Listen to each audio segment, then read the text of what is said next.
அண்மை செய்தியை பார்த்துக் கொண்டிருக்கிறோம்.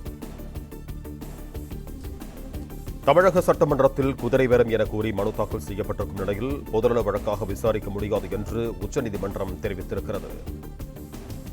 இது தொடர்பான கூடுதல் விவரங்களோடு இணைகிறார் எமது செய்தியாளர் நிரஞ்சன். வணக்கம் நிரஞ்சன், உங்களிடம் இருக்கும் தகவல்களை சொல்லுங்க.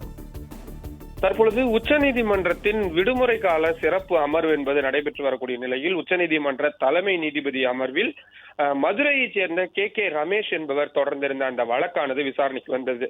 அந்த வழக்கை பொறுத்தவரை தமிழ்நாடு சட்டமன்றத்தில் குதிரை பேரம் என்பது நடத்தப்பட்டிருக்கின்றது.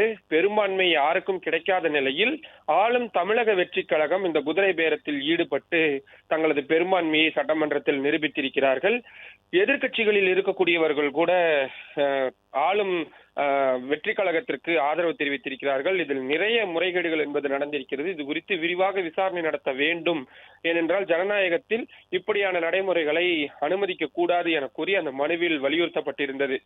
ஆனால் இந்த வழக்கானது பொதுநல வழக்காக ஆர்டிகல் 32 கீழ் தாக்கல் செய்யப்பட்டிருந்த நிலையில் உச்சநீதிமன்ற தலைமை நீதிபதி திட்டவட்டமாக கூறினார், இது போன்ற விவகாரங்களை பொதுநல வழக்குகளாக நாங்கள் விசாரிக்க முடியாது, அது எங்களது வரம்புக்குள் வராது என கூறி மனுவை தள்ளுபடி செய்வதாக தற்பொழுது கூறியிருக்கின்றார்கள்.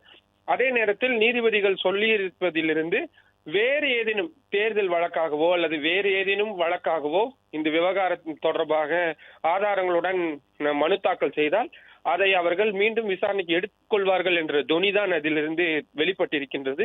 பொதுநல வழக்காக விசாரிக்க முடியாது என்பதை உச்சநீதிமன்றம் தெளிவுபடுத்தி இருக்கிறார்கள்.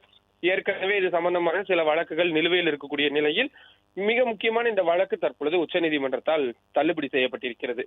பிளே ஸ்டோர் மற்றும் ஆப் ஸ்டோரில் இருந்து பாலிமர் செயலியை QR கோடு மூலம் பதிவிறக்கம் செய்யுங்கள்.